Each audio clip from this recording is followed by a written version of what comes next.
Scalpers. Yeah. We got blessed by B Simp today, baby. The most beautifulest. The most beautiful. Love that song. I go up a little bit more, Mike, just a little bit. I just heard the rattle in the headphones, like I was driving an '85 Cutlass with some box speakers in the back.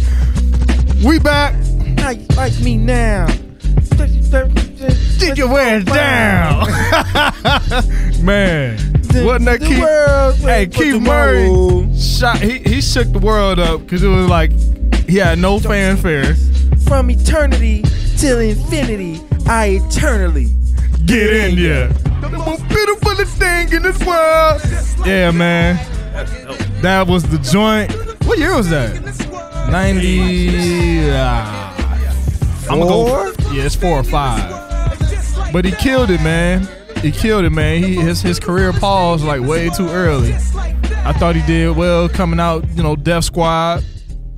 Man, came through with some very thorough cats next to him. Them dudes would make rhyming an art, like kind of like a they would battle. You could tell that it was sport. Yeah, that was the perfect word. Scalpers Sports Report. What's up? That's what they used to do. Word.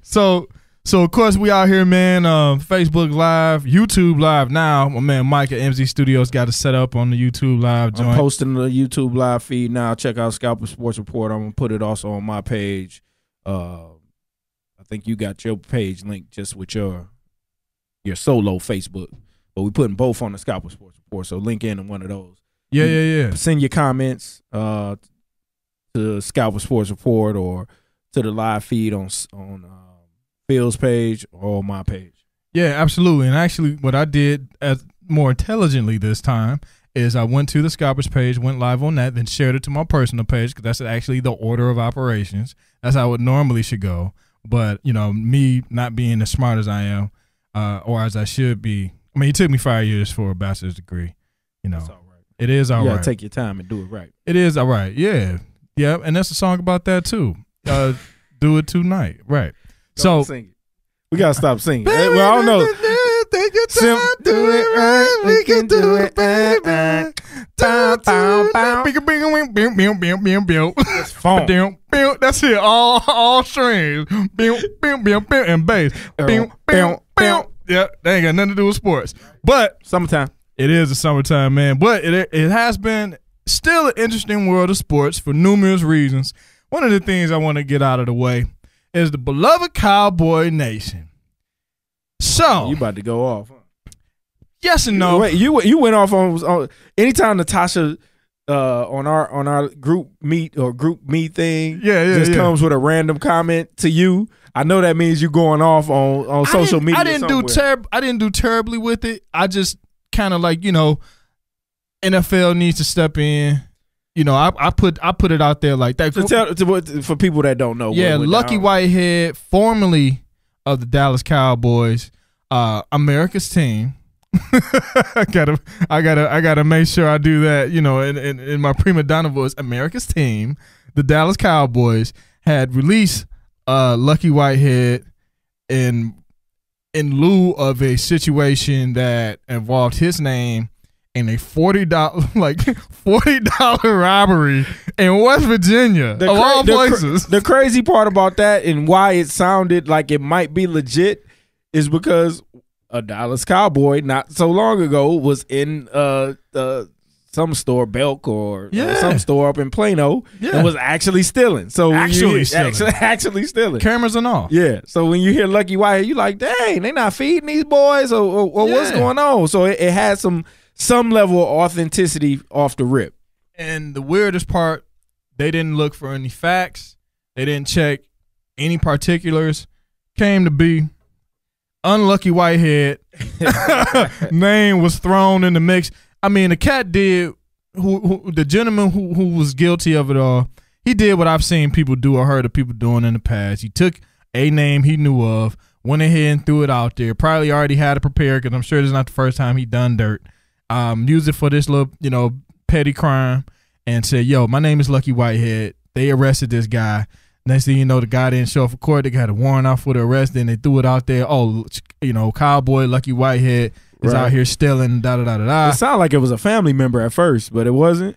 Nah, man, it's an unknown cat, but it's like you never know who knows somebody. He had the social security number. He had everything. He had everything. So it's like stolen identity, everything. Hold on, let's say, Natasha right there too. What's up, Boo? She said, I like the YouTube view. If you weren't blocking him, I moved. I'm good. I'm good. You saw? Okay, there you go. Thank you, executive producer. Appreciate that. Yeah, she will executive produce when she feel like it.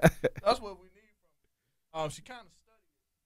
But the point of the matter is, man, Lucky Whitehead, man, then they walked the brother out after practice. They let him practice, get his reps in, right? Run some routes. Like, I forgot what position he played. Feel like he got a future and everything. Yeah, you know, and one thing too that one of our other queens of the show, Angela mentioned, she say, you know, you got a guy who already had a draft pick coming in more or less to replace him. Right. So it looked like he was on his way out anyway. It was a kid from like Carolina already coming in. I think it's Clemson. Isn't it the guy that caught the game-winning touchdown in the national championship at Clemson? Maybe not. I thought the name sounded familiar, but she pulled up. But I know she probably did the research before she said it. All day. She said North Carolina. Yeah, all day. She's great with that. Actually, yeah, she got it right there. They drafted his replacement from North Carolina. She says she believes, however, we can always go back and double-check that, they can reinstate him, as you mentioned, and they can't cut him, but it just adds insult to injury, of course. But if they had done everything, I think if they just would have done their job right to compartmentalize it, okay, what are we dealing with this theft or alleged theft? Let's deal with that. All right, you're probably going to get cut. We're not – like, be upfront with the dude. And it just looked bad on them, if you ask me, especially you got guys with that have dealt with vehicular homicide. You got – domestic violence on multiple occasions. You got a thief. You've got who else? I mean, come on. Back in the day, coke heads. Come on, man. You got Cowboy Nation. Right. You got fans murdering people after games. And you can't at least just say, let's look into this $40 theft and make sure this is valid. I mean, it became a story because otherwise, it would be interesting because of the facts and how everything went down. But right.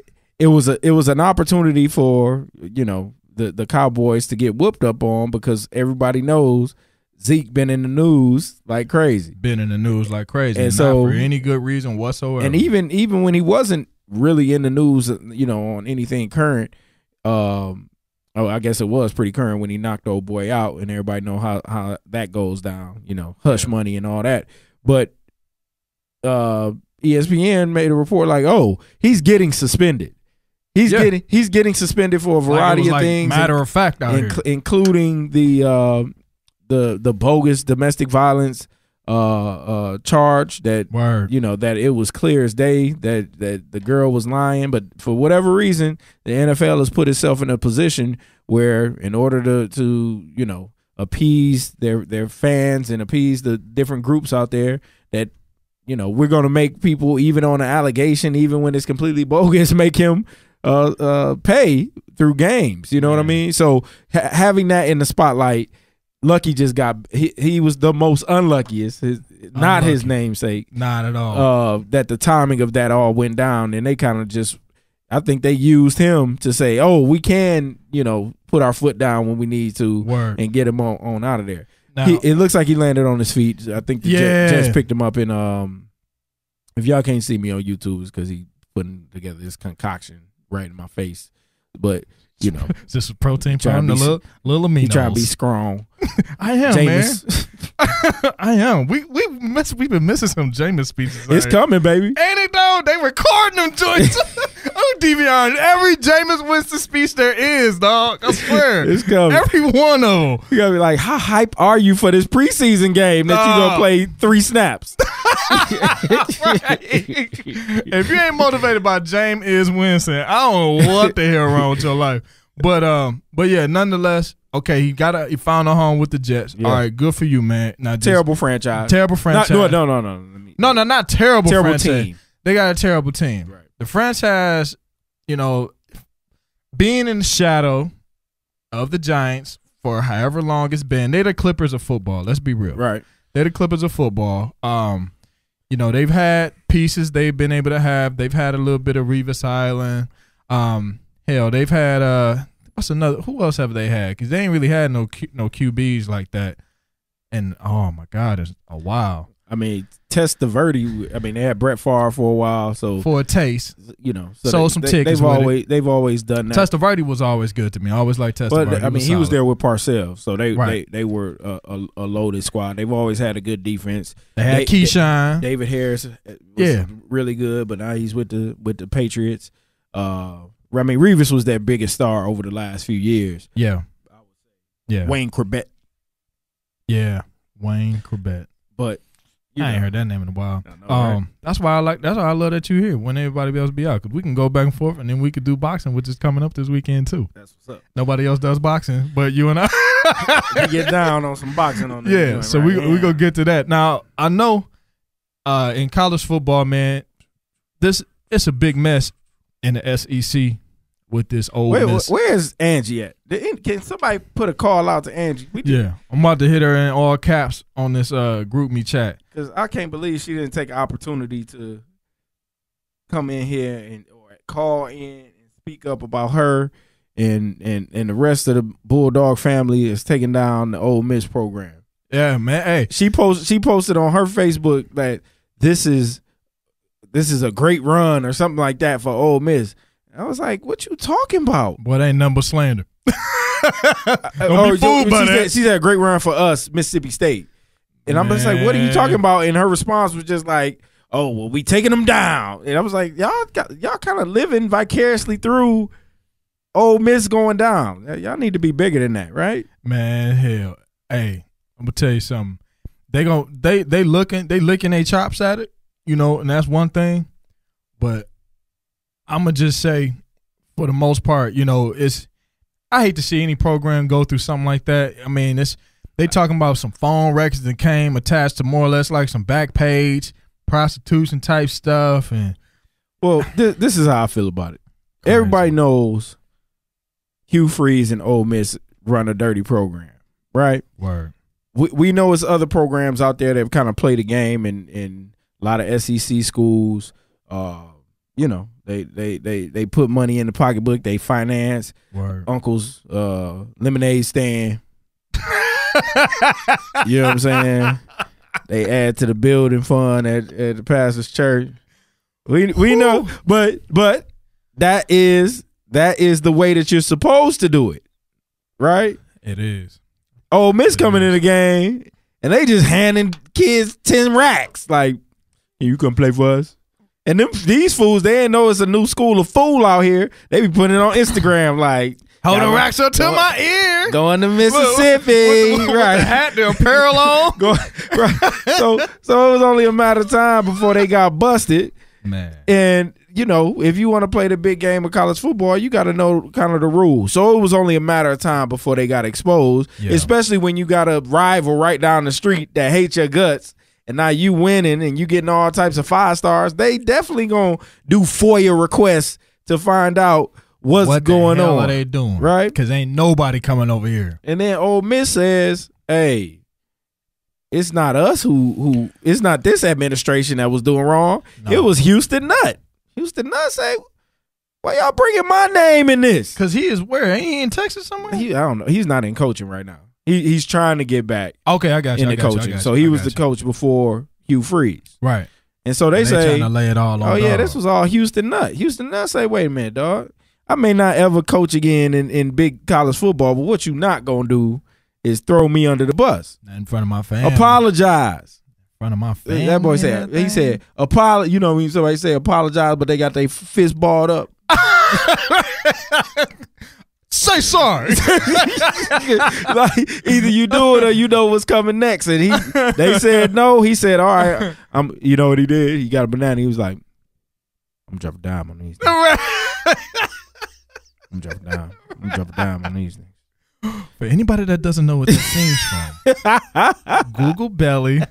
Just Google image banana belly and illest Negro in Nebraska. I'm gonna keep it clean right there. Illest Negro in Nebraska. Right. But so he just said, all right, well we got, and I guess the Mississippi State guy, and that's why I need Angie, because I know she knows all the backstory. Yeah, kind of let Houston Nutt's attorney know, hey, I got some stuff for you, dog. And they just let it out.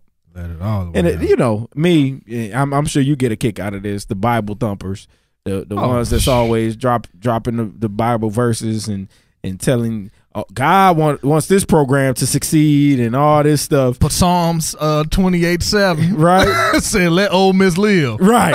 It's right there in the book. Come find out you got a 313 number. We know what that means. What you some escort, some chick from Detroit down there winning in Mississippi. In them showing them some things that they ain't never seen before. You ain't never seen there another. You ain't like never that. You ain't never had near another back page like I done had. That boy Hugh Freeze called his woman one day and said, "Hey baby, I ain't never coming home." Baby. If you don't know what that scene's from, it's from a scene from a great movie by the name of Harlem Nights. Google it. Summertime, we giving you all kind of nuggets around here. Google Harlem Nights and Sunshine. You'll get it. And that's just what it is. That's it in a nutshell. I mean, you know, you got that with Ole Miss. I mean, we've seen it out of Louisville, and they pretty much, you know, they got the stamp on them. You ain't gonna see them in no tournaments, man. I mean, it's the same tactics being played in practically every institution, you know, every big institution across the world, man. I'm sorry, or at least a lot of them. I'm not gonna say everyone, because there are a lot of them that still running clean, and you know they can get, you know, Calipari's like that, you know, come in, bring the hype with it. They bring in Drake to shoot some air balls during their Midnight Madness, you know, that type of thing. They could just pump it up, get it hype. You know, everybody can't be Harbaugh. Everybody can't be Saban. Everybody can't be, you know, throw somebody else that's kind of at least got a clean record. Whoever, they can't be them type of folks.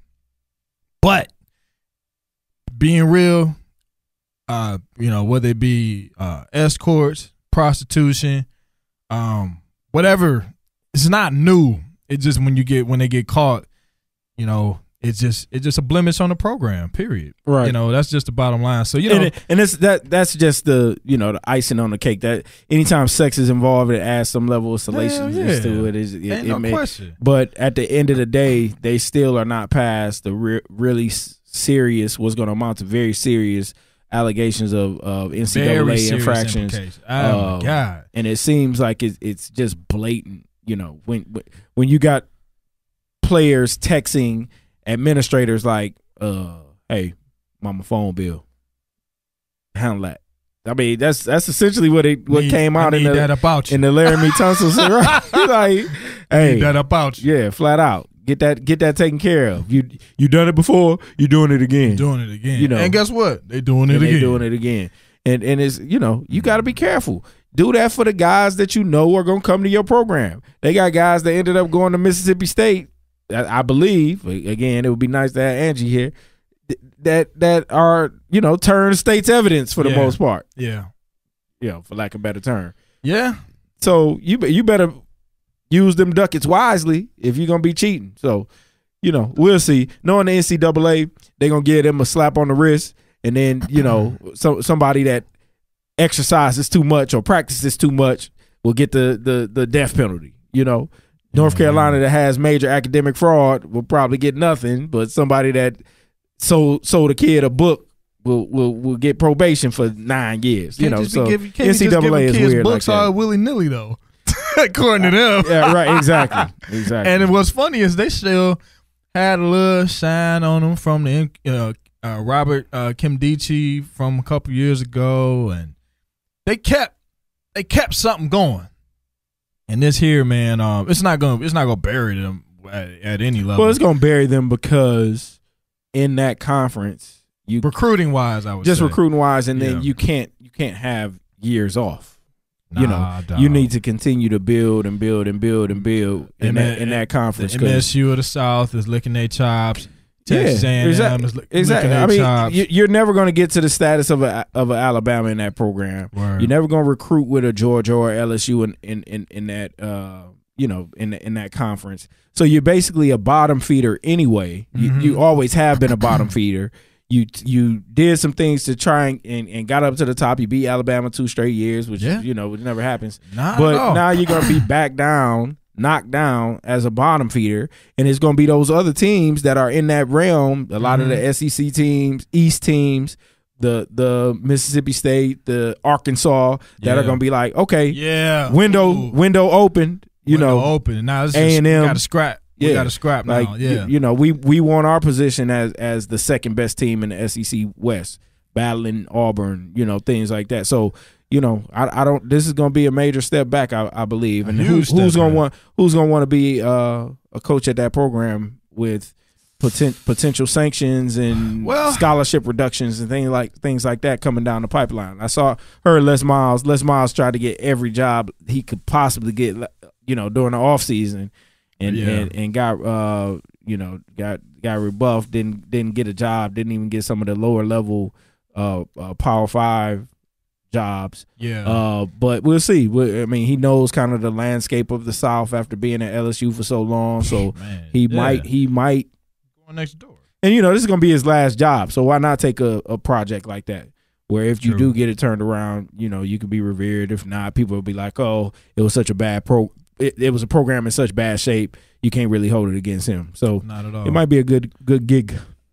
That's a very good point. Let's move through the NBA real quick. Well, actually no, because we're gonna segue into our interview at 8:45 with the NBA talk.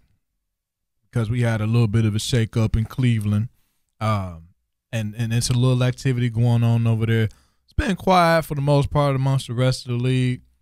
Of course, you got Houston trying to figure out how they can make something happen. It's kind of like dead in the water right now with getting Carmelo down there.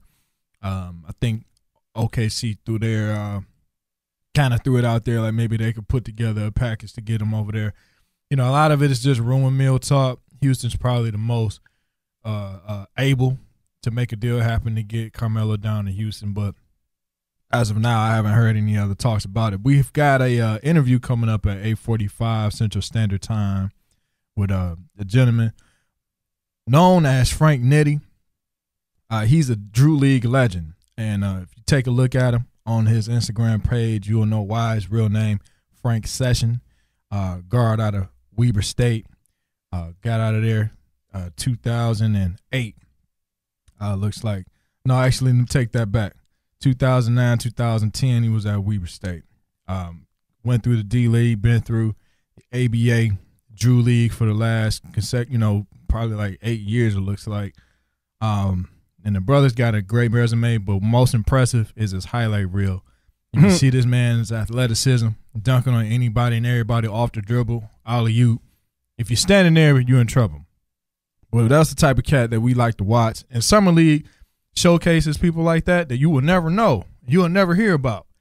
But when they go to some type of platform like that, they kill these NBA guys. Right. You said he's a Drew League legend. He's a Drew League legend. Like, I don't care where you go, where you play, when you got a guy coming off, and he putting up points too. It's not just so much the highlight piece. He putting up major points as well, and he took the harder route, more or less. You know what I mean? Like, junior college and the whole nine. But the man is a stud. So I was luckily able to put that together, and I'm very appreciative of that. And we're going to be able to talk to him in about 15 minutes or so. But one of the things I wanted to look at real quick is just because we're in the thick of the season, baseball-wise, and I just want to kind of put it out there and see where everybody's at. This is still a sports show. We don't have to veer left every single time. So, but this is just mainly just for notation purposes. If I could get to this ESPN app, because I don't even. Better give us some standings. That's all I'm doing. Nothing more, nothing less. Because the only thing that's exciting to watch right now is Aaron Judge. Other than that, it's still trade deadline is coming. Right, and that's where it gets thick. That's where everything shakes up a little bit. You're starting to see who, the Tigers, for example, only team I really follow. Got rid of J.D. Martinez. Sounds like Justin Verlander will end up being shopped around, probably going to the NL. I think it's overdue. What's that? I think it's overdue for Verlander. I don't know. He not really. When you get traded, close to the trading deadline, you still are top tier. So it's not a indicator of his lack of skill. He had a couple down years, but he seems like he's found found his arm. But yeah, he had kind of found his happy. too, though. Yeah, so he's back to earning his money.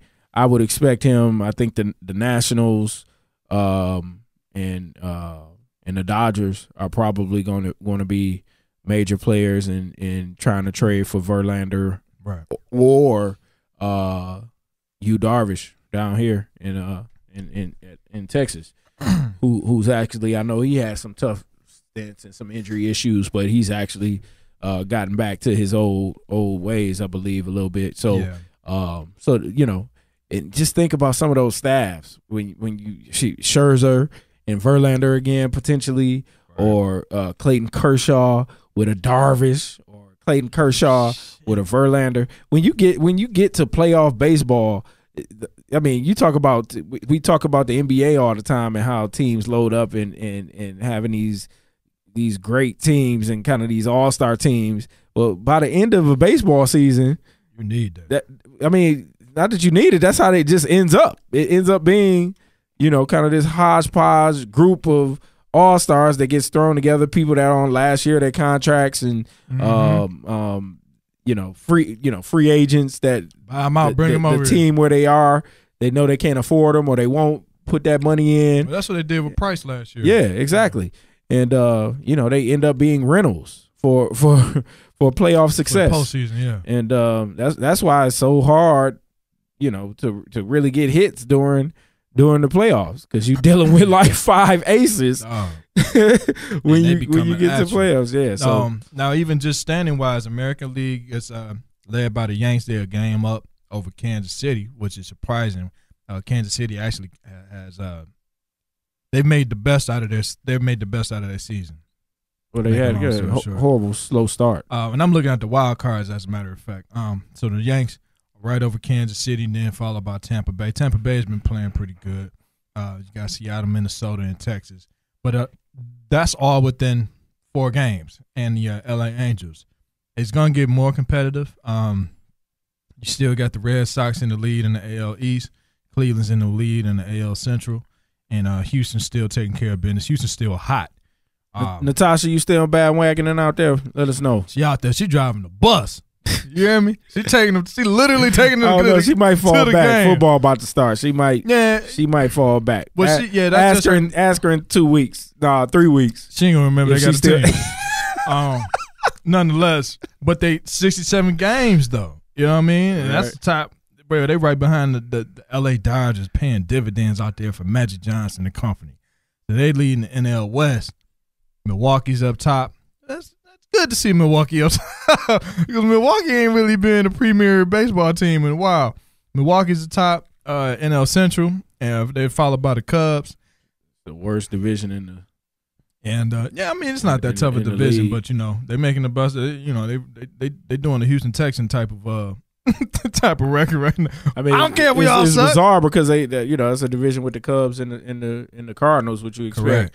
I mean, it's the Cubs, a lot of football. I mean, coming off their last season and knowing what their roster and their front office does, they just haven't clicked this year. They're still celebrating. A lot of baseball left though. Yeah, man. You know what I'm saying? And then other than that, you got the Nationals, 59 wins. And I wish I could see more baseball, man. I wish I could. When I went to Detroit, I was like, man, it'd be nice to go to the ballpark on a regular basis. You know what I mean? It would be to see a team that you like. Yeah, right. That's the whole right. I know if I was home, I would probably go. I'd probably go to 10, 15 games a season, maybe. I would say so. Like that. That would be pretty easy, actually. Yeah, because it stretches out so long. You just pick you a couple Saturday or some Sunday games. Right. Catch a couple high series, maybe a couple bombers just to take the kid out. Right. And then it'll add up. It's this different being there versus I haven't seen the rank. Usually, excuse me, mumble rap. Usually, my man was playing 21 Savage before we came on, so it's just like killed my brain, couple of my brain cells. Baseball, yeah. Baseball. Hit the ball. Can you catch the ball? I don't know. Catch the ball, maybe. I don't know. Say hit it. Say hit it. That's the chorus. Literally just 21 Savage take me out to the ball game. Top 10 hit. He's top a star. 10 hit. Yeah, it's real. It's going platinum. Yeah, millions of spins. But no, that's the main thing. Like you said, with baseball, it's getting to the thick of it. The trade deadline piece is really, and that's why I always tell people I don't really pay attention until August. That's why. Period. Point blank. Figure out what the roster is going to look like. What it's going to look like. Who's serious? Who not? You're going to be able to tell. Right. I like what you mentioned with the mix-up. A couple of combinations, whether it be like you said, throwing out the Verlander, Yu Darvish, Kershaw, the top tier of these pitchers out here. And it's gonna be interesting to see who puts something together, who really trying to make that run. And a lot of baseball left, a whole lot of baseball left, and it's a close margin between a lot of teams in that wild card piece too. So it's gonna be interesting. Real quick though, we got Bronner and Mikey Garcia this Saturday on Showbox. Now, unfortunately, I've been a Bronner fan since the beginning. Not personally, but just I like his style. I like how he tries to incorporate the shoulder roll type defense. He's got some good power. His power's kind of lessened over the years. Well, yeah, because he's gone up. Aha, yes. And, his power's lessened over the years, but he still has a nice skill set. Well, that chin, hella suspect, though.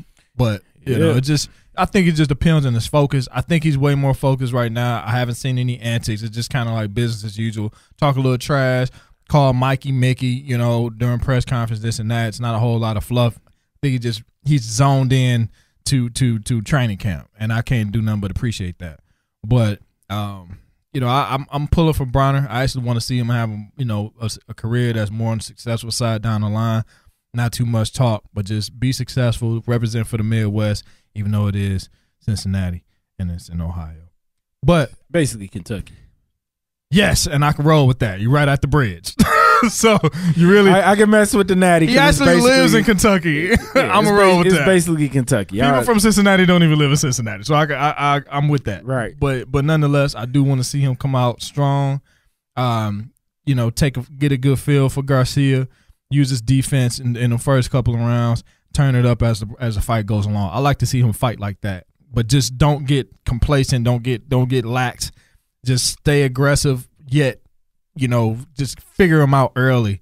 And because usually if a boxer comes out too hot, I don't really know Garcia's fighting style. If he comes out too hot, too aggressive, but your defense can't prevail, then you can have better legs down the line. He's not that kind of fighter, and it may turn into a boring fight. I'm cool with that. Other than the fact that it's it's two talented fighters out there, it may end up being kind of a yawner. But I think it's a major fight from the perspective of who still got it, who's still in that conversation, and basically it comes from two different angles. You got Bronner, who I think he missed his window to be a mega guy. Oh, hell yeah. Right? Mm-hmm. And some of the nonsense in the ring and off is kind of what led to him losing some of that status. Because if he would have gotten, I think part of it, he saw Floyd and he saw how Floyd handled things. And it's like, okay, I'm going to go after this money. Respect for that. Mm-hmm. But, did he lose focus? Did he lose some of his real raw skills in the process? And then he got knocked out. He lost some fight. Got knocked the hell out. So where is he at that point? Is he still worth talking about when you're trying to, especially around that weight, which is kind of the kind of in that range of the very special. What do you call it? I don't know what you call them, but in that weight, in those 2 or 3 weight classes, those are where the majority of your major stars are in boxing at this point. It's right. The must-see weight ranges. And so it'll be interesting to see if he's still worth talking about. If he's still worth, when you see his name, other than him yapping at the mouth, do we tune in? And then Mikey Garcia, who took some time off, and then once he finally came back, he showed, okay, I'm still nice with it. Right. Is he nice at the level and at the same rate that if he had stayed in the ring? And he comes from a fight family. It almost feels like he begrudgingly is good at boxing because his father, his family has been in boxing, and he probably just grew up in the gym. It's like, I'm better than all these dudes that come in here, you know, anyway. And it's like, hey, you probably should go make some money doing this, right? I mean, you could almost tell that it's very easy for him. The things that he does in the ring, it's very, very easy for him. And then he takes that time off, and now he's back in the ring, and it'll be. I told you last week, I don't think Broner has a chance if we see the real Mikey Garcia. I think he's thicker, but I don't think he's going to be fast enough for Mikey Garcia. And I don't know if his chin will hold up either. Yeah, speed will be an issue. That I do know about Garcia. He's fast. He got fast hands. Yeah, sometimes, and I've seen, you know, I want to say it might have been his first loss. Broner, if that shoulder ain't rolling quick enough, he get tagged a few times, his guard be down. And when it's down, his face fully exposed, and he don't really come back too well off of that.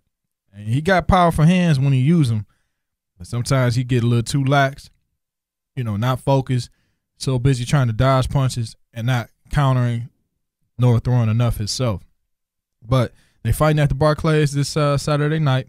I'm gonna do my best to try to catch some of the undercards. I've been more interested in that lately. Well, the real undercard is coming on before that.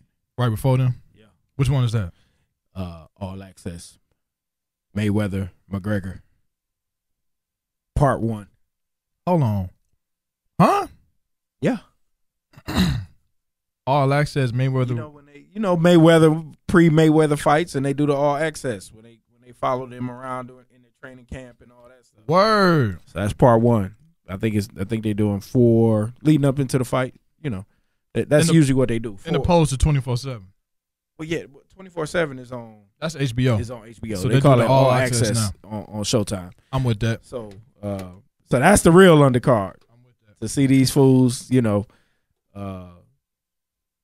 continuing to do what they do to promote their fight, and to see what lengths they are willing to go to promote. I think they about got as hyped up as they can. Well, this shows them actually training and watching DeMar DeRozan. We about to talk Drew League. I guess DeMar DeRozan went off throwing the ball at the ref.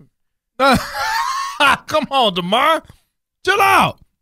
That's got yeah, home too. He in Cali, so you think it looked like he won some of them NBA calls. You know, we watch the NBA and it's like, nah, blood. And then you go to a pickup gym thinking you go get them calls, and you be taking charges and stuff like that. Like, dog, no, fam, we actually body each other up here.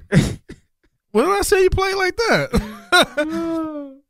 But nonetheless, yeah, man, it's gonna be good to see. You know, that fight, like I said, I'm looking forward to it. Definitely looking forward to this interview in a few minutes. I'm going to text Frank right now, let him know to hit us up, and we're going to get it in. I'm going to check his stats in a minute, Drew League stats. But yeah, the guy's amazing. If you get a chance to follow him on Instagram, it's Frank Nitty. It's easy to find. Only Frank Nitty that's actually hooping on Instagram, and you can't miss the highlights. So, definitely. Now, you looking at the Drew League site right now? No, Sherrod? I'm just on YouTube. Franklin Session is his full name. Yeah, Frank Session. Yep. Frank Session. Most of his highlights on YouTube are under Franklin Session, just in case it doesn't come up under Frank. Word. And so they just, you know, I was looking for all the bangs you was talking about, but thinking that he was like some type of he's not.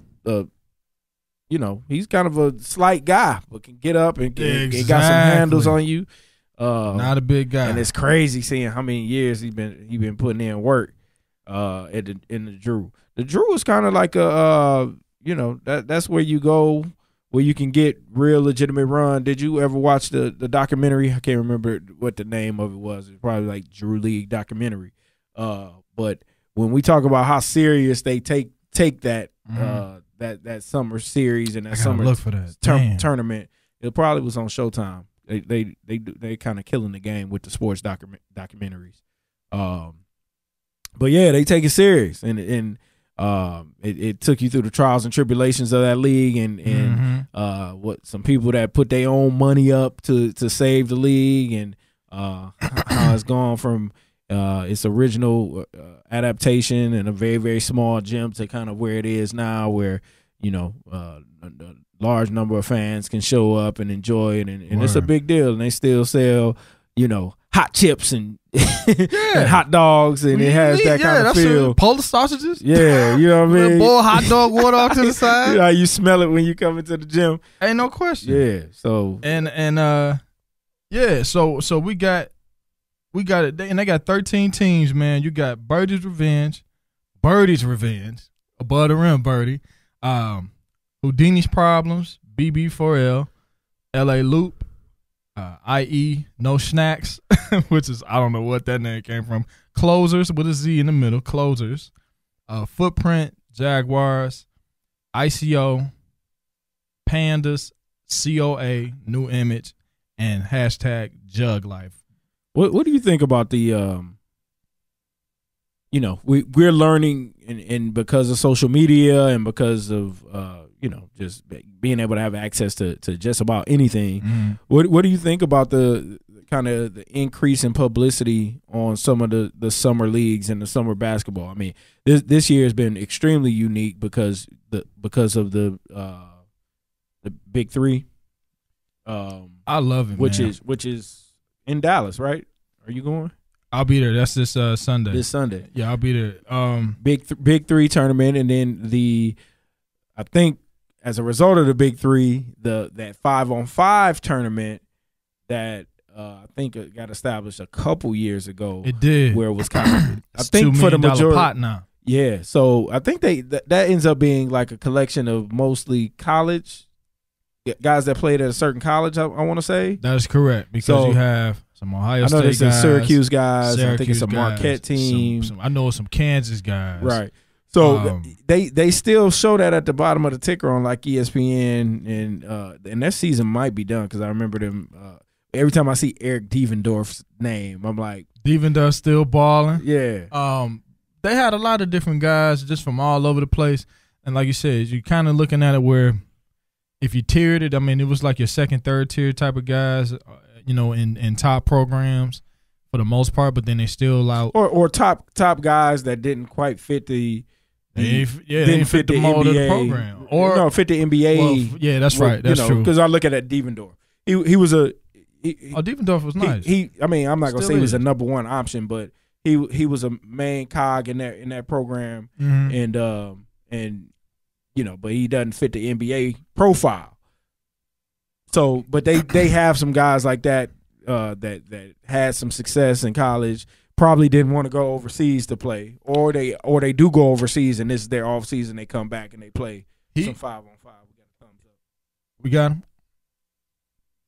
Scalpers Sports Report. You there, Frank?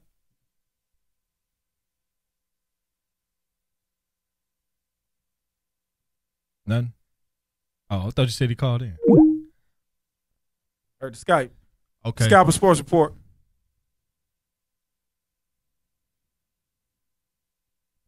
Means more me. Y'all let me know what I want me to sing like last week. No. Oh, okay. Hello? Yo, Frank, what's happening? Scalpers Sports Report, baby. You on? Hey, gotcha. Okay, I didn't know if y'all can hear me or not. I'm like, hello? Oh, that's all right, man. It's all good. Well, hey, thanks for calling in. We talked a little bit of Drew League before you just called us and kind of got abreast of, the different teams out there and the whole nine, man. So we did a little bit of that, and we were just kind of going over kind of the state of summer league hoops right now with the Big Three, and then you got the other league. I want to say it's the TBT league with the $2 million pot, okay. Yeah, and all of that kind of stuff. But we want to get more into you. I'm gonna give you a brief introduction. As a lot of people may not know, they know you formally as Franklin Session guard. It looks like Weber State is where you were last at collegiately. You've also been involved with the Los Angeles Slam. Of course, Drew League, Pro-Am. I consider you a Drew League legend with the type of highlights and stats you put up. I saw on yes, sir. And what's funny, man, I caught you while I followed a game on Instagram. He shouts you out. Okay, I got you. Yeah, he shouts you out, and I didn't need to see but maybe one highlight. I went to your page, and that's when I shot it out to you. Like, man, we'd love to interview you, man, and just kind of get an idea of the type of role that an athlete like yourself has taken to not only maintain your ability, but also playing in different leagues. And at the end of the day, man, you out here housing cats. You're not, it's no slouch to it. Yeah, and it ain't nothing to it. You ain't shy about it. Nobody that watches you is shy about it. So from Weber State through now, man, kind of give us a snapshot of what you've done and where do you see yourself going in this game? Since Weber State, probably I want to say like 2 or 3 years after that. I've just hooped, for the most part. A lot of people invite me out to their leagues, pro-ams, and a bunch of different tryouts. But the main thing after Weber was the NBA Development League that I got a shot in for a year. Right. Which I broke my hand, so I didn't get to really play. But they still, they messed with me for a while, even after I broke my hand. So I kind of try to just stay in the gym, man. I don't work out. I don't work out on drills or whatnot. So, I mean, if anybody invites me to an open run or a league, I'm going to go hoop, man. It could be, against a bunch of most talented people you know. It could be against the worst people you know. But at the end of the day, I mean, who there? Running and getting up shots right. is what it is. Do you find that I mean, you're still playing and you're still trying to play at a high level? And this is Sherrod, by the way, man. Thanks for coming on. Do you find that's just your style, that getting active run in is your best way of staying sharp as opposed to doing drill after drill or anything like that? Yeah. For me it is, just because if anybody watched me play, I don't think I can practice the way I play. On the court, I play on both ends of the court, and I'm just, all passion for the most part. And I need somebody to go at for that. Right. So, I mean, if we, scrimmaging and practicing or something like that, then yeah, I'm going to give it all. But most of the time doing drills, with yourself, it's kind of hard to get that game-like experience, where you want to be going full speed, 100 mile an hour, trying to win a game, doing whatever it takes on both ends of the floor. That's kind of where I'm at. But yeah, man, that's like my best way to stay in shape. Make sure I'm still cooking at any level.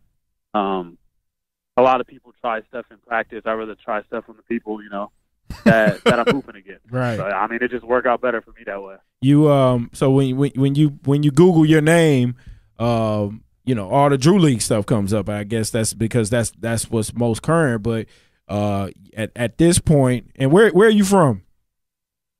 I'm from LA. I'm from Watts. From LA. So how long have you been playing in the Drew League? I've been in the Drew League for about 8 years now. Okay. 8 or 9. Okay. So that's dating back to probably the tail end of your college career. Exactly.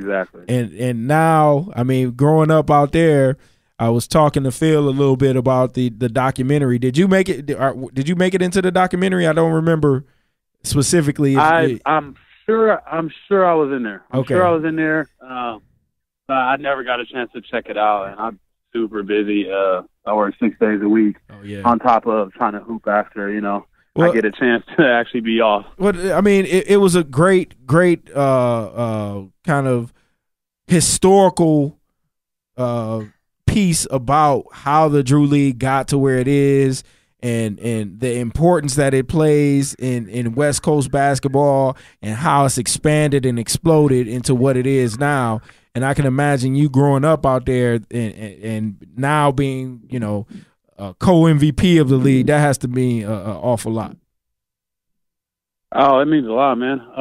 Especially it's as big as it is because you have the best players. I mean, even before we had the promos and everybody, posting us and Nike taking care of us, it was still the most competitive program I've ever played in. Man, you had NBA players, the best college players. At the end of the day, everyone wanted to play in the Drew League, man. So, right. To be MVP of something that every caliber of player plays in, it's big. Yeah. It's real big. Who's the who as far as name guys? And I know part of playing in the league like that is like, look, man, this is hoops. I don't care what you do during the NBA season. You come here, you can still get it. But who are some of the biggest names that you went head to head with? Probably Gilbert Arenas. Nick Well, we Young, see the video of Gilbert. We saw that. Hey man, I might have ripped him, but he was the hardest person I've ever had to guard to this day, man. Wow. Just shifty, man. herky jerky and quick and all man. that. Yeah, and he's got people don't know how everything. good people don't know how good a size he had too. You know, especially man, he's 6'4", 6'5", right, with a wingspan like crazy and can dribble, shoot, right, score, just flat out pure talent, man. Yeah, man. Hey, I hate that his career ended so early, but man, he was gonna be even more special than what he was at that time. He was, even though he blew up and was still cooking, he was gonna be even bigger and better. Man, for sure. That's dope. Now this field again. Now, one thing I want to hear about, man. I want to hear about this 60-point game. What in the hell was in your mind where you just say, you know what? I'm feeling like it's about to be that night. I don't know what that feel like. It wasn't even. It wasn't even one of those games, man. Wow. It wasn't even one of those games. Hey, look, that's so humble of you. It was more of a. I mean, so I'm super, super athletic, so everyone's already scared of that. So everyone tends to lean on giving me the jumper. Right. So for the most part, they gave me the jumper for like the first half, man, and I ended up, I think, in the first half of like 26. And then the second half, I mean, I blew by a couple guys and got a couple dunks, and then they just didn't want to give me dunks. So literally, they just kept giving me the jumper, man, and it was weird. But like in the middle of the game, I said, "Are you really gonna keep living with that?" And one of them said, "Yeah," and I ended up with 60. Next thing you know, Right. Hey, but it's so funny because the way you discuss it, it's like so like matter of fact. Like, yeah, and they just left me open. I ended up with 60. I went home, got something to eat. Yeah, that's how it was, man. It wasn't. It was a championship game too. I figured, it was gonna be a little harder to score and do things. They kind of focus. I've been getting double teamed, so for the most part, I figured it was going to be a little harder to score. But nah, they left they dude on the island, and ended up with 60. Oh. What's the crowds like for the Drew League? I mean, the whole crowds in the Drew. Yeah, the crowds in the Drew are crazy, man. Probably one of the best crowds I've ever played with, besides the NCAA tourney. Oh, yeah. The crowds are insane. That's probably the best feeling about playing in the Drew League, man. Even NBA players feel it. Because after you get a couple oohs and ahs, and you just want to come down and pull another three or dunk on somebody again, because the next one's going to be even louder. Right. Yeah, exactly. And now being in the Big Sky Conference too, out of Weber State. Now you say you just mentioned the NCAA tournament. Now, what year was it that you went to that tournament? Who did you guys play? Well, we did. They went to the national, like the big tournament, the year after me. But the year, okay. Yeah, the year I was there, we had a conference tournament championship game. Oh, okay, gotcha. Big Sky Conference. Okay. So you were right on the cusp of getting into the big dance, huh? Exactly. Oh, man. Exactly. Like we won conference, but we didn't go to the tourney. Did you ever think about did you ever play overseas or think about going overseas to play?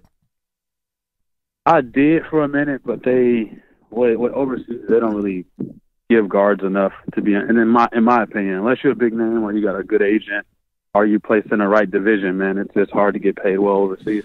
Well, yeah, and do you think your style of play would even flourish over there?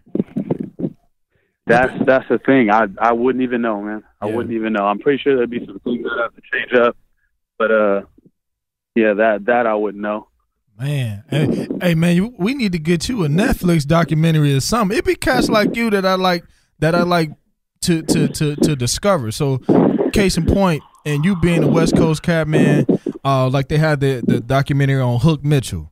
Hook Mitchell, I didn't know was such a legend in the Bay. I caught it later on in life or whatever. This was even pre-Netflix and all that. I probably rented it from like Blockbuster or something. Like that's how old the documentary was.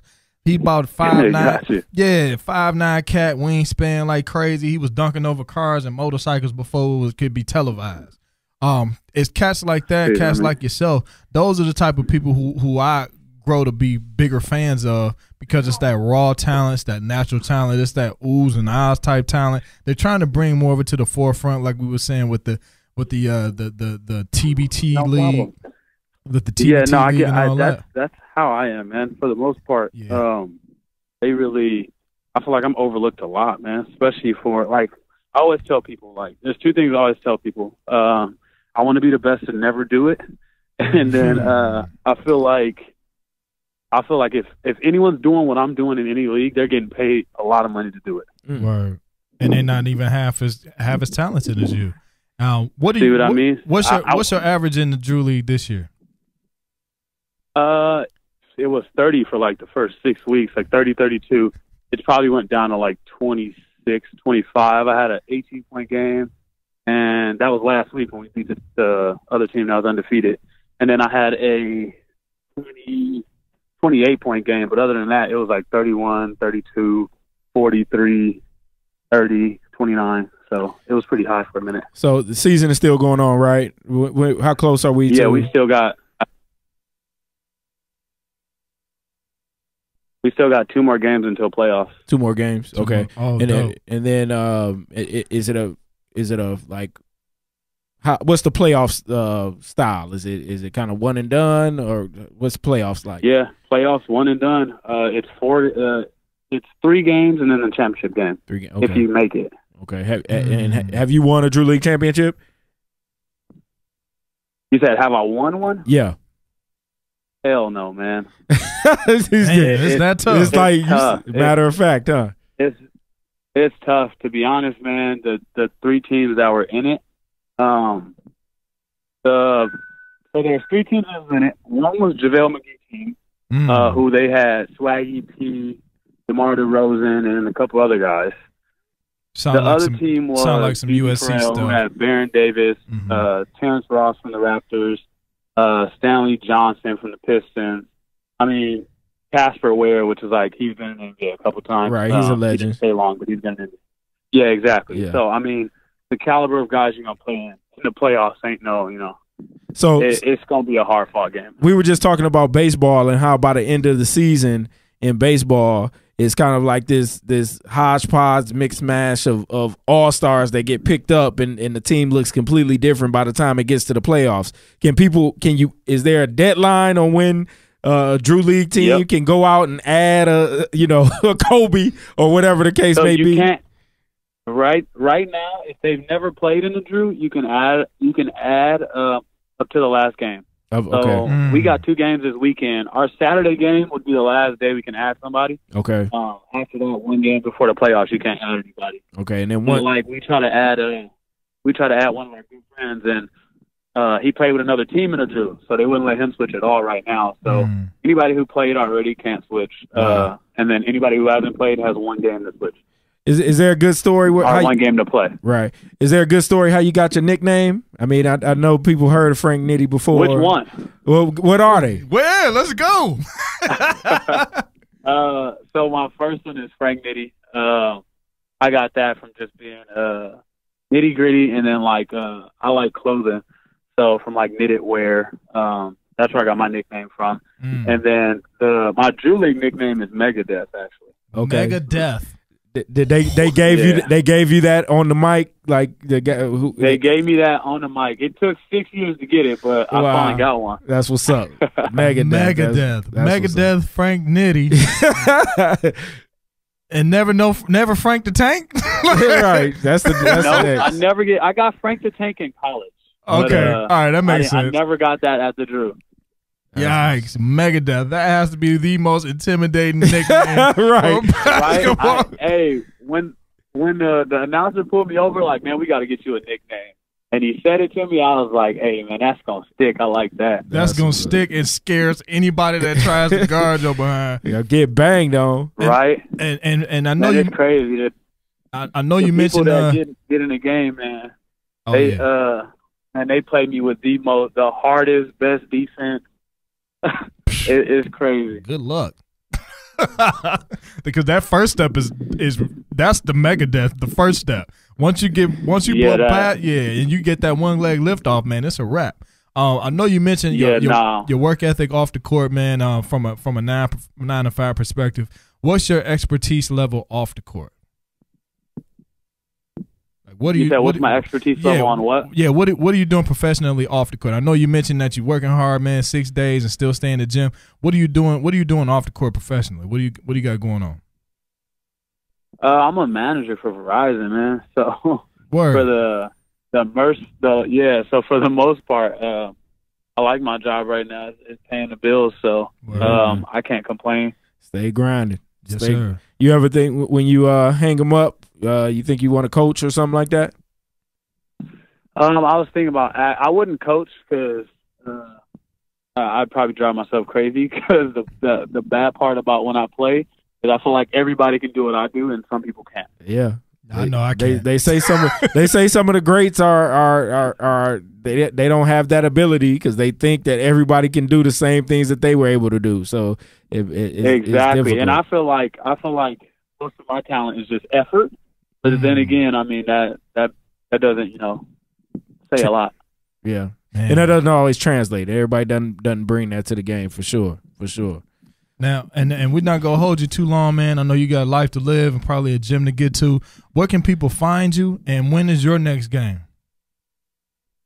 I'm actually being a Drew. We got a back-to-back games. We got LA Loop, which is this Saturday at 2 p.m. That actually has the co-MVP that was co-MVP with me on their team. And then we have BB Farrell Sunday, which is the defending champion. So this weekend, it's back-to-back games. It's going to be pretty crazy. Big games this weekend. And it shows here you in the it shows the Hank Salvatore division. I didn't know there were multiple divisions in the Drew, but it shows you guys at the top with Birdie's Revenge 10-0. Yes, sir. We're the only undefeated team. Man. So I guess when we asked about the prospects of winning the championship, if y'all the only undefeated team, like, is this the year? I'm not asking for no predictions, but if you go check out, they already put me on the island. But I was talking to one of my cameramen, and I said after we beat the other team that was undefeated, I was like 10-0, and then I called back-to-back MVP early. Okay, being a little arrogant, and then I said, and we're gonna win the ship this year, man. That post got a lot of comments. Okay, so listen, man. How can we follow this next game? You mentioned the cameraman. Where they televising these games? What we doing? So what they got?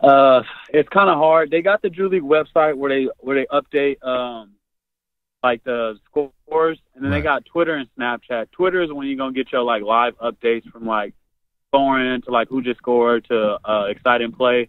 And then Snapchat is where you're going to get, like, a couple of highlight plays and good passes and whatnot. So, I mean, you're going to have to multitask. They don't got no live stream going on yet. Okay. But Snapchat and Twitter is probably the best thing to follow with Drew League. That's dope. That's dope. Man, we want to stay involved with you, man. We're going to try to reach out to one of your the co-MVP. What's that gentleman's name? I'm going to reach out to him, too. The co-MVP, Pat Rembert. Pat Rembert. We're going to reach out to Pat Rembert. Man, I want to get involved with more of this and a lot of these other types of leagues in the United States, because I actually love this more than NBA and just right there with college ball, because it's more to it. It's more for the love. I mean, you're telling everybody, yeah, man, you love the game. You got a 9 to 5. You're doing that well. It pays the bills, but you still staying dedicated and putting your blood, sweat, and tears on that hardwood. And that takes a lot of dedication, man. So I definitely want to congratulate you on that. The 60-point success, your MVP success, and we go speaking to us. Hey, and this chip this year. Go get that chip, Let's man. go, Birdie's Revenge. He talking all this other stuff, man. If you don't go get that chip so we can sit up here and talk about, hey, we talked to the co-MVP, the new MVP, and the daggone chip. We want to be part of that celebration, man. My MVP in the bag. I just got to get this chip, man. We're going to get it. That's what we're talking about, baby. Hey, again, where can we find you? You can find me on Instagram, Frank Nitty. That's 2 T's, 2 Y's. All my highlights be on there. I'll be talking a little bit of smack too. We could tell Nick Young, stay out my comments. Hey, Swaggy P is a legend when it comes to that too, man. Right. It's for everybody entertainment. Oh, he's fun. Yeah, he's the best, man. Hey, but thank you, man, for giving us this interview, for blessing our show, bro. Hey, we really appreciate it, man. We'll be posting this and also tagging you in the post, especially on Instagram. We'll be following up on these games this weekend. No doubt, man. I appreciate the love. Frank Nitty, thanks, man. Peace. You got it, man. So that was the infamous Frank Nitty. Hey, man, calling that's from the that West Coast. passion right there, man. Absolutely, giving us some of that some California love being exchanged right there. We're gonna run the show for about 5 more minutes, but you know, it's gonna be some ringers in the last 2 games, so they can make the playoffs. Man. You know what I'm saying? They take that. That's doesn't game playing in the Drew League. I'm not sure. Yeah, you know them rappers get involved and be like 25,000. Right, that's probably where the money coming from. Right. So and who they're playing though? One of the teams, actually, the 2 teams that they're playing this weekend. One is the 3 seed and the other one is the 4. So it ain't like they playing no slouches. I mean, the LA Loop has lost 4 games. BB4L has lost 3 games. So I mean, you probably got a little lack, in that regard, but they still, a couple of teams back. They got to get them games streamed live. I mean, yeah, they working on the website. They streaming your mellow ball and in the Duncan dude, the young Duncan phenom. What's his name? Zion. Oh yeah, Zion Williams. They play tonight, and it's being streamed live. Oh, they streaming that live tonight. Yeah, it's coming, man. It should be on right now. So it's coming, man. I would think that the Drew and what's the court out in New York? Well, they got one in Seattle. They got the one in DC. Of course, we got the same back in Detroit. They got one in Miami. I want to say. I know Chicago do some things. Those are the things. Like I said, man, I'd rather see that, especially like right now. Yeah, I would much rather have that a part of my TV selection. I love HGTV. I really do. Yeah, but it's getting old. Huh? Right. It's only so much for Property Brothers and what's that? What's the other one? The one where you got to find a crib and they be on the island.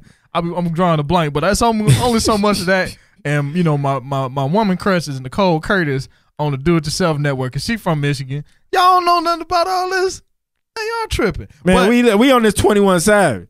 Why are you gonna design your basketball house? In the summer? You can design your house in the summertime, right? Get you some blinds and they turn up. Right? Blinds good, blinds bad. Blinds good. That's the chorus. Yep. Got another one. Got a hook. It's a hit. Call HGTV. 21 Savage want to do a real estate show. But no, that's what I would like to see, and they got to tear it up. Yeah, the older cats, y'all do have court. It's all good. 3-on-3. It makes sense. Right. If you got a little age to you, but not quite, you do this TBT. But them summer leagues, that's for that younger crop of cats. If they could get something set up with these TV contracts, what's the money there? You got the independent channels, you got the Spike TVs of the world, even CBS Sports. Yeah. They can get these cats hooked in. Yeah, it's enough. The money could spread around. Yeah. I would think Fox Sports 1 is doing a real good job of kind of eliminating the fluff. From some of the stuff that you get kind of sick of on the ESPN, and I can see them putting some dollars into.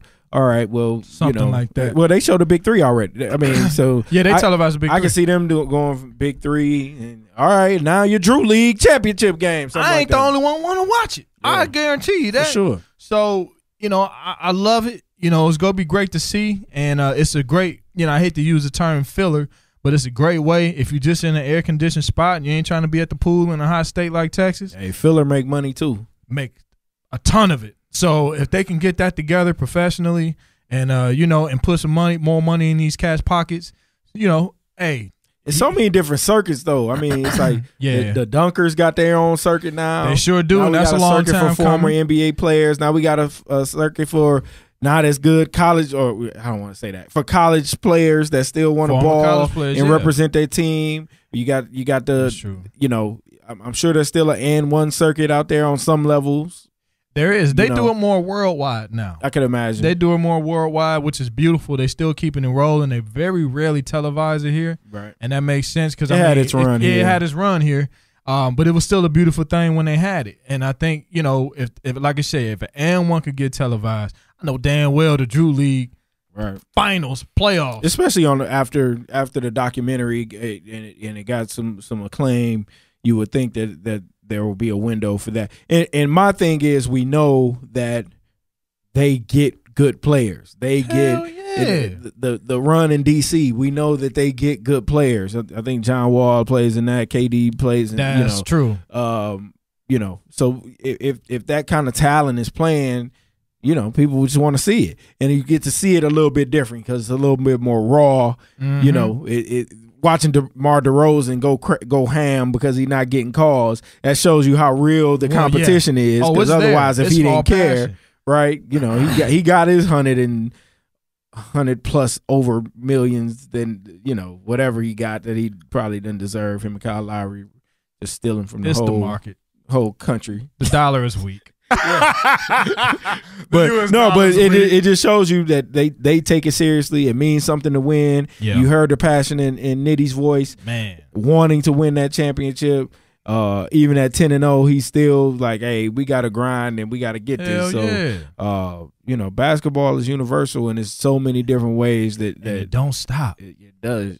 I mean, one thing we learning. I mean, Kyrie want to get traded. That has completely taken over everything. Yeah, it shut any basketball head down. It's surprising because we on the cusp, and I think it's been kind of NFL was probably real happy with the offseason that they had. Quiet. Like, it's just nice and quiet, and we can focus on football. Worst thing happened was the dude store $40 worth of stuff, and it wasn't him. That it wasn't him. It was like, we'll take that, baby. Right. We'll Beast take mode that. is back. Like, just talking. Right. Just football stories. Quiet. Just so nice, quiet football stories. Primarily about football. Yeah, primarily. And shout out to Jordan Lewis. Thank you. The same attention that these guys get when they get arrested. Jordan Lewis found not guilty of the assault and domestic violence charges that were placed against him. Right. John Shea, one of the best attorneys in the Dallas and Ann Arbor area, a friend of mine worked for him. Oh, nice. Okay. And so I you know got a real connection. So I knew it was going to be a not guilty. I knew when I first heard the report, and it said that. That's why you never even mentioned it again. Yeah, because it was ridiculous. In the report, even when you read the report, it's like he's minding his own business, and she comes in wilding out about turning the light off. And and then there was some pillow fighting or something like that. Then he locked himself in the closet. So he's not the aggressor. And then she called. Literally, he was trying not to get in trouble. Basically. So yeah. I think she got the message. Oh, I'm about to go to the league, so you can kick rocks. Yeah. And she said, all right, I got something for you. But the truth holds up. Of course, I'm biased. I'm a Michigan guy, but I'm just glad that kid from Detroit, even though he went to Cass Tech and flourished at Michigan and drafted by the Cowboys. So we've kind of he following me, man. No, I had a chance to meet him a few weeks back, but I ended up having to leave, so we didn't get a chance to chop it up. So I'm just happy for the brother because he, we got the same DNA. You know what I mean? Well, is that plus the concept of he can now put this behind him, right? Focus on football. Focus on football, and it's scary enough that he won't make some of the same mistakes. Right. Well, yeah. Because not that he was on the verge of being out of the league, or anything like that. But you don't want to have that. Once they put something on you nowadays, it can follow you. It can follow you.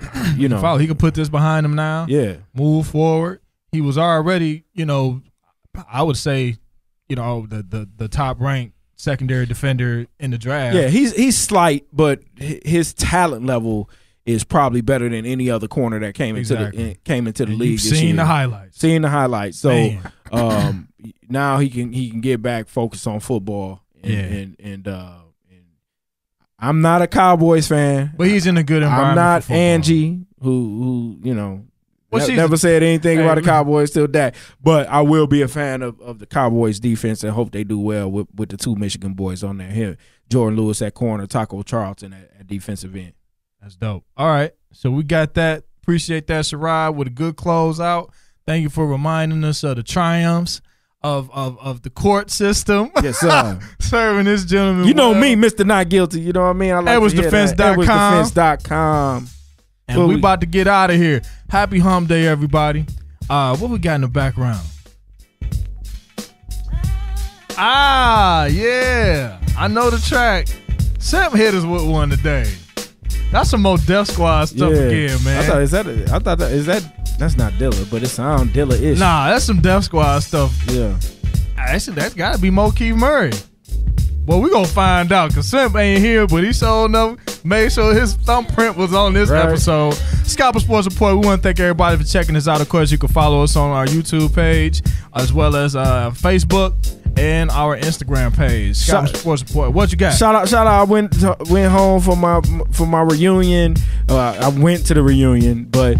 And people, y'all checking out Scalpers. I encourage y'all to, if you watch it, comment, call in, anything. If you want to be involved, we got plenty of opportunity and space to hear have your voice heard. Chime in live, put the comments on the YouTube joint. But we appreciate the people that watch or tune in because, we do it for y'all. We have fun with it. But, it's just our place to talk a little junk. Show for the fans, baby. That's what's up. We out. Y'all have a great weekend. Scalpers.